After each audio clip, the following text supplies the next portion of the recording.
С вами канал Бриксел, все о Playmobil и наши обзоры деталек. Сегодня мы с вами смотрим, как выглядит костер в Playmobil.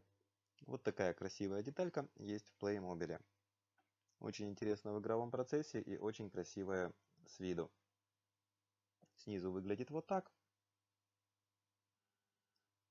А сверху очень красивые, очень натуральные камни и очень красивого цвета сам огонь. Вот примерно так по размеру в соотношении с фигуркой Playmobil.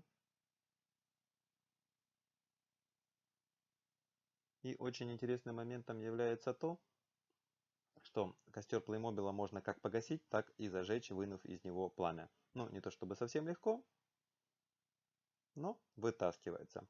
И в таком виде у нас погасший костер. Или просто очень красивые камни. Ну, сейчас мы зажжем костер обратно. А вы смотрите другие наши ролики, подписывайтесь на наш канал.